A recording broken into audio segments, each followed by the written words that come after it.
Perkenalkan, nama saya Hanafi Nur Aziz, saya mahasiswa STMIK Sinar Nusantara. Saya mengikuti program Permata Sakti dengan mata kuliah pelatihan pengembangan sumber daya manusia. Saat ini saya sedang berada di desa Tumang Tegalrejo, Kabupaten Boyolali. Saat ini saya akan menemui teman saya yang akan menjadi narasumber. Langsung saja kita masuk.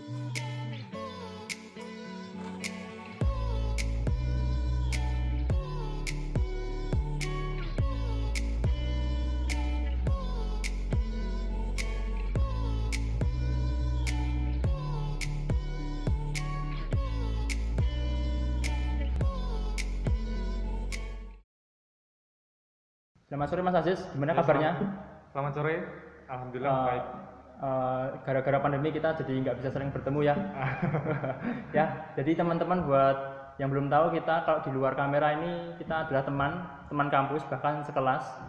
Jadi buat teman-teman, jadi mungkin bisa diperkenalkan kembali identitasnya siapa, terus di sini itu perannya Mas Aziz seperti apa? Ya, perkenalkan teman-teman, nama saya Aiswat Rahman. Dalam bisnis keluarga saya ini, saya bertugas untuk mengelola perusahaan. Oh, itu mengelola. Jadi sudah sejak kapan Mas masuk ke bisnis keluarga ini? Masuk ke dalam bisnis keluarga itu mulai dari umur 15 tahun pada waktu itu kelas 2 SMP. Saya sudah diajarkan oleh bapak saya untuk belajar berbisnis, belajar mengelola dengan benar bagaimana sistem perusahaan ini bekerja. Karena basic saya dari dulu memang saya bercita-cita ingin menjadi pengusaha. Dari situ saya ibaratnya mempunyai kemauan untuk belajar dalam mempelajari bisnis. Nah, dari situ kan bapak saya kan berpikiran kepada saya untuk memberikan pelajaran pengalaman bapak saya untuk ditularkan kepada saya. Itu sejak umur tadi berapa? Umur 15 tahun itu waktu SMP kelas 2. Nah, itu Mas itu dapat ajakan atau menawarkan diri ikut bisnis keluarga? Itu saya berasal dari kemauan saya sendiri waktu itu. Itu tanpa ada skill sama sekali? Apa sudah ada skill dalam bisnis itu? Tanpa adanya skill sama sekali. Terus itu dari nol berarti ya? Dari nol. Benar-benar dari nol. Jadi bisnisnya itu apa, bisa dijelaskan apa nama bisnisnya, kemudian itu apa gitu bisnisnya? Nama bisnisnya sendiri adalah Lion Art Gallery. Jadi bisnis kita ini adalah penjualan kerajinan tembaga dan kuningan. Biasa membuat hiasan untuk interior, eksterior, ataupun kalau interior sendiri seperti lampu, seperti wall decor, lampu dinding, dan masih banyak lagi. Untuk eksterior sendiri kita juga pembuatan skala kecil juga skala besar sih. Kalau skala kecil mulai dari lampu-lampu itu untuk eksterior, sama skala besar itu seperti pembuatan tugu. Kita besar ya? Iya, patung-patung kayak gitu. Patung, oke. Nah, itu mulai berdirinya Lion Art Gallery ini perintisnya tuh tahun berapa? Perintisnya itu sudah lama sih ya. Cuman yang jelas pada waktu sebelum kita merambah ke online, waktu itu kita itu berawal dari pembuatan alat masak dari bahan tembaga dan kuningan sama aluminium. Itu kita hanya pembuatan alat masak dengan mungkin kalau dalam pembuatan alat masak itu tidak memerlukan teknik skill yang tinggi sih. Nah, semenjak adanya online kita mengekspos berbagai kerajinan alat masak kita, itu banyak orang yang meminta kepada kita memesan berbagai macam kerajinan untuk hiasan interior dan eksterior. Dari situ kita juga mulai merambah ke pembuatan hiasan interior sama eksterior itu mulai dari tahun 2013. Jadi sebelum kita buat lampu-lampu kayak gini atau buat kerajinan kayak gini, itu sebelumnya kita pembuatan alat masak. Alat masak. Itu 2013 sudah mulai interior itu udah online itu? Itu kita mulai online. Nah, dari waktu 2013 kan umur saya kan baru 13 tahun. Iya. Baru 13 tahun itu saya juga sudah mempelajari sih sebenarnya seluk-beluk tentang kerajinan itu bagaimana. Di pas 2015 itu pas umur saya 15 tahun itu baru ikut masuk.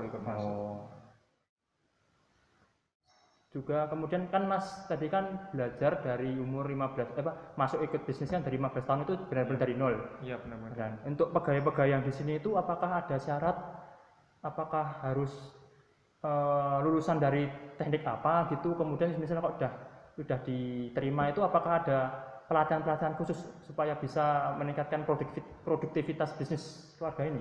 Untuk syarat dan ketentuan sih nggak ada sih. Jadi para pekerja di sini itu kalau mau mendaftar di sini ya langsung masuk aja, dia langsung terjun ke lapangan. Tetapi terjun di lapangan itu dia sambil dipandu dengan pekerja senior yang sudah ahli. Oh, jadi pelatihannya itu berdasarkan pekerjaannya langsung, jadi on job training begitu ya. Jadi jenis pekerjaannya on job training. Untuk barang sendiri itu dalam customer tuh paling jauh dari mana, pengiriman barangnya tuh dari mana kok? Kita paling jauh pengiriman barang itu ke Eropa, tepatnya di negara Belanda sama Inggris. Ke Cina juga pernah sih. Semisal saya sebagai customer, saya ingin membeli barang, apakah saya bisa mengcustom kerajinannya gitu? Bisa. Kita juga menerima pesanan dari customer sesuai dengan keinginan mereka, mulai dari custom desain, custom ukuran, sama custom finishing warna. Semua bisa custom di sini sesuai dengan keinginan customer. Jadi misal saya ingin minta bentuk yang aneh-aneh gitu bisa? Bisa. Jadi misalnya emas itu kan mau bikin wall decor lah.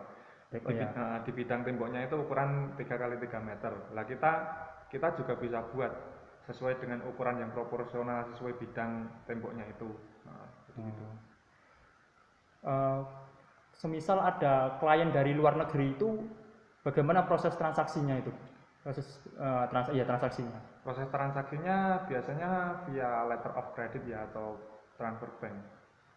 Letter of credit sendiri itu adalah juga sejenis ya transfer bank, cuman kita kan sistemnya kan kita harus ada syaratnya seperti NPWP atau apapun kalau lewat letter of credit itu. Kalau lewat transfer bank kan kita nggak perlu pakai syarat seperti itu.